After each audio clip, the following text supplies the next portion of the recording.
नमस्कार साथीहरू, यहाँ नेपाली युट्युब च्यानलमा तपाईँलाई स्वागत गर्दछु। साथीहरू, आज तपाईँसँग भएको 1000बाट कसरी 1 करोड बनाउन सकिन्छ भनेर हामी तपाईँलाई यो भिडियो मार्फत भन्दैछु। साथीहरू, 1000बाट 1 करोड बन्नु त असम्भव नै हो र सुन्दाखेरि विश्वास पनि लाग्दैन। तपाईँको मनमा पनि यस्तै जिज्ञासाहरू खेल्न सक्छन्। कृपया भिडियोलाई अन्तिमसम्म हेरिदिनु होला। साथीहरू, हामी भिडियोमा तपाईँलाई लाइभ प्रुफ सहित कसरी गर्ने र के कसरी गरिन्छ भनेर पनि तपाईँलाई भिडियोमा भन्दैछौँ। साथीहरू, एनिवेज साथीहरू, सेयर बजारका लागि वारेन बफेट र जेम्स साइमन पक्कै पनि सानो नाम त होइन। जेम्स साइमनले वारेन बफेटभन्दा 3 गुणा बढी रिटर्न सेयर बजारबाट 30 वर्षका लागि कमाएको थियो। तर पनि जेम्स साइमनभन्दा वारेन बफेट नै संसारको धनी कसरी हुन पुग्यो त? र जेम्स साइमनभन्दा वारेन बफेट अब्बल हुनुको फर्मुला चाहिँ के रहेछ त? को उदाहरण हो पिटर थाइल, जसले वारेन बफेटभन्दा 5 गुणा रिटर्न सेयर बजारबाट 22 वर्षका लागि कमाएको थियो। तर पनि पिटर थाइलभन्दा वारेन बफेट नै संसारको धनी कसरी हुन पुग्यो त? त्यसको सिक्रेट, त्यसको भित्री रहस्य के रहेछ त साथीहरू? त्यसको बारेमा हामी चर्चा गर्नेछौँ।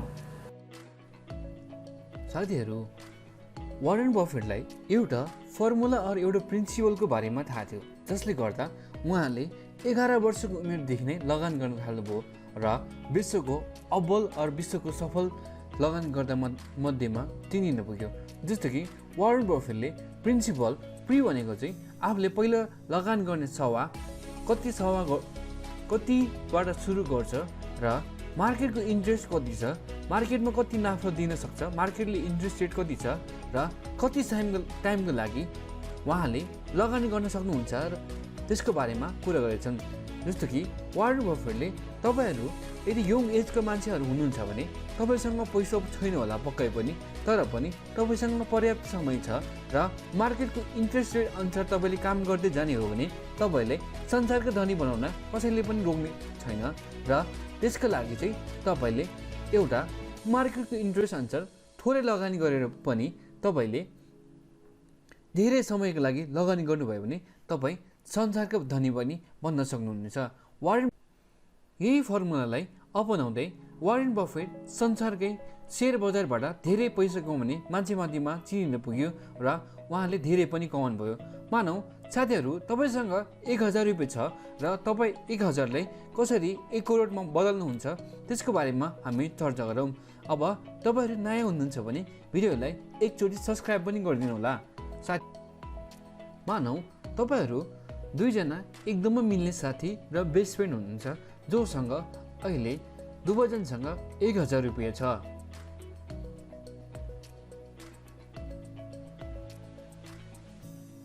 र तपाईँको साथी भने एकदम प्रेजेन्समा जिउने र भविष्यको लागि केही नसोच्ने खालको साथी हुन्छन्, जो 1000लाई खानापिन, movie, dance bar, club, night club, KFC र विभिन्न मनोरञ्जन क्रियाकलापमा खर्च गर्छन् र उहाँले 1000ले केही पनि आउँदैनन् र 1000ले केही पनि गर्न सकिँदैन भन्ने मनस्थिति लिएर बसेको हुन्छ र उहाँको एउटा घमण्ड हुन्छ कि म राम्रो काम पाएपछि म 1000 त के म करोडौँ पनि सेभिङ र जम्मा पनि गर्न सक्छु भनेर घमण्ड हुन्छन्। तपाईँको साथी भने 1000 रुपियाँको परवाह पनि गर्दैनन् र तपाईँ भने साथीभन्दा अलिक बढी इन्टेलिजेन्स, लङ भिजनिस र पावर अफ कम्पाउन्डिङको ज्ञान भएको हुन्छन्, जसले गर्दा तपाईँलाई 1000बाट कसरी करोडमा बदल्न सक्छ भनेर तपाईँ सोच्नुहुन्छ र त्यसलाई लगेर तपाईँले इन्भेस्ट गर्न खोज्नुहुन्छ। त्यो बेला तपाईँलाई एसआइपी अर एनाबिल सहभागिता फन्डमा तपाईँले मासिक 1000को दरमा लगानी गर्न थाल्नुहुन्छ र त्यसको प्रतिफल तपाईँले 50 वर्ष हुँदाखेरि तपाईँको लगभग 1,43,25,290 पैसा बनाउन सक्नुहुन्छ, जुन तपाईँको लागि एक्स्ट्रा इन्कम नै हो। हामी कसरी भयो भनेर स्क्रिनमा हेर्छौँ। मानव साथीहरू, तपाईँहरू अहिले 20 वर्षको उमेरमा हुनुहुन्छ। जस्तो कि तपाईँ एसआइपी लगानी गर्न थाल्नु भएको छ। जस्तो कि तपाईँले प्रत्येक महिना मन्थली 1000 को दरले नेपालको मार्केट इन्ट्रेस्ट रेट अनुसार 18% चाहिँ मार्केट इन्ट्रेस्ट रेट अहिले छ र त्यही कुरा चाहिँ 30 वर्षसम्म रहिरह्यो भने तपाईँले लगभग 3,60,000 रुपियाँ चाहिँ तपाईँले लगानी गर्नुहुन्छ र 30 वर्ष पश्चात तपाईँले 1,43,25,289.17 पैसा चाहिँ तपाईँले कमाउन सक्नुहुन्छ। जस्तो कि एसआइपी चाहिँ कसरी काम गर्छ त्यो कुरा म तपाईँलाई भिडियोमा तल देखाउँदैछु कि जस्तो कि तपाईँले सुरुको पिरियडमा 1000 रुपियाँ लगानी गर्दाखेरि तपाईँको रिटर्न आउँछ 1015 भएर जान्छ। जस्तो कि यो चाहिँ बढ्ने बेलामा चाहिँ बढेको बढे हुन्छ। जस्तो कि एसआइपी एमाउन्ट तपाईँले 1000 हाल्दाखेरि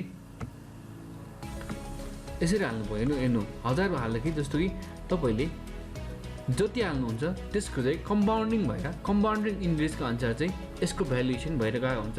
जस्तो कि तपाईँले 30 वर्षसम्म हालिरहँदाखेरि तपाईँको फाइनल एमाउन्ट भने चाहिँ लगभग तपाईँले 360 पटक एसआइपी गर्दाखेरि तपाईँले 1,43,25,290 रुपियाँ चाहिँ तपाईँले यसरी बनाउन सक्नुहुन्छ। जस्तो कि तपाईँले यो स्क्रिनसट पनि गर्न सक्नुहुन्छ। यो चाहिँ मैले क्यालकुलेसन बेस चाहिँ 18% मार्केट इन्ट्रेस्ट राखेर गरे हो, जुन नेपालको अहिलेको मार्केट इन्ट्रेस्ट हो। जस्तो कि तपाईँहरूलाई लाग्ला मार्केट इन्ट्रेस्ट घट्दाखेरि चाहिँ के हुन्छ त एसआइपीमा। जस्तो कि मार्केट इन्ट्रेस्ट घट्दाखेरि चाहिँ एसआइपीमा जस्तो कि तपाईँले 10 मानौ अहिले एसआइपीको रेट 10.46 छ भने तपाईँले मार्केट इन्ट्रेस्ट रेट घट्ने बेलामा चाहिँ तपाईँले धेरै युनिट पाउनुहुन्छ र मार्केट इन्ट्रेस्ट रेट बढ्ने बेलामा चाहिँ तपाईँले थोरै युनिट पाउनुहुन्छ। जसले गर्दा एभरेजिङ भएर चाहिँ मार्केटको एभरेजमा तपाईँले त्यही अनुसारको क्वान्टिटी पाउनुहुन्छ, जुन चाहिँ तपाईँले मेरो सेयरको खातामा पनि देख्न सक्नुहुन्छ। साथीहरू, भिडियोलाई मैले अहिले यति नै भन्छु र एसआइपीको बारेमा कसरी गर्ने म अर्को भिडियोमा तपाईँलाई सबै जानकारी दिन्छु।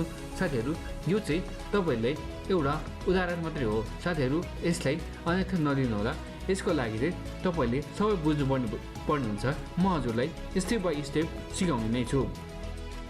यसरी लगानी गरेपछि तपाईँलाई न त कसैले रोक्छ न त समयले रोक्छ।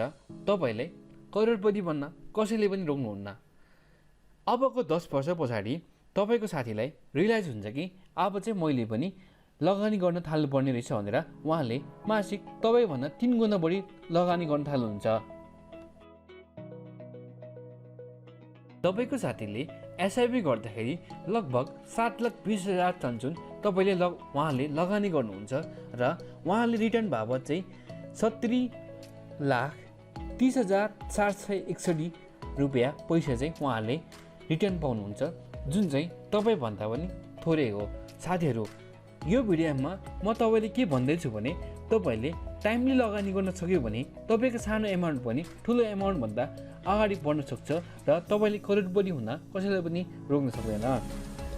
मैले यो भिडियोमा यस्तो भन्दै गर्दाखेरि तपाईँको मनमा जिज्ञासा आउन सक्छ, एसआइपी चाहिँ भनेको चाहिँ के हो, एसआइपीले के गर्छ भनेर मनमा आउन सक्छ र सबै मान्छे किन करोडपति हुँदैनन् भनेर पनि मनमा आउन सक्छ। साथीहरू, एसआइपी गर्न चाहिँ एकदम लङ टर्म भिजन चाहिन्छ लङ टर्म प्यासन भएको चाहिन्छ, जसले गर्दा चाहिँ तपाईँलाई मार्केटमा टिक्न सक्नुहुन्छ। किन सबैले एसआइपी गर्दैन त? किनभने फर्स्ट फियर हो, फियर अफ लस। जस्तो कि एसआइपी भन्नाले ब्याङ्कको इएमआई जसरी बुझेको हुन्छन्, जुन चाहिँ गलत हो। एसआइपी भनेको चाहिँ सिस्टमेटिक प्लान हो। तपाईँले एभ्री मन्थ त्यही सिस्टममा बसेर तपाईँ जति लगानी गर्नु पनि पाउनुहुन्छ र जति लगानी निकाल्नु पनि पाउनुहुन्छ। मार्केटमा जुनसुकै बेला पनि छिर्न पाउनुहुन्छ। एसआइपीको एउटा फाइदा चाहिँ के हो भने तपाईँले एसआइपी भर्न सक्नु भएन भने तपाईँले कुनै पनि कानुन मुद्दा के पनि लाग्नेवाला छैन र मान्छेको बुझाइ चाहिँ गलत पनि छ। जस्तो कि एसआइपी जुनसुकै टाइममा स्टार्ट गर्न सक्नुहुन्छ भने तपाईँले आफ्नो टाइममा पनि क्लोज गर्न पनि सक्नुहुन्छ, किनभने एसआइपीको विशेष नै यो हो। रिजन नम्बर 2 मा तपाईँले एसआइपी गर्दाखेरि चाहिँ मार्केट फ्लक्चुएट भएर हुने मार्केट हो। मार्केट भनेको कहिले तल कहिले माथि हुन्छन्, कहिले अप हुन्छ भने कहिले डाउन हुन्छन्। कुनै मान्छे सेयर बजार भएर करोडपति भएको छन् भने कुनै मान्छे रोडमा पनि पुगेका छन्, त्यसले गर्दा त्यसको डर हुन्छ।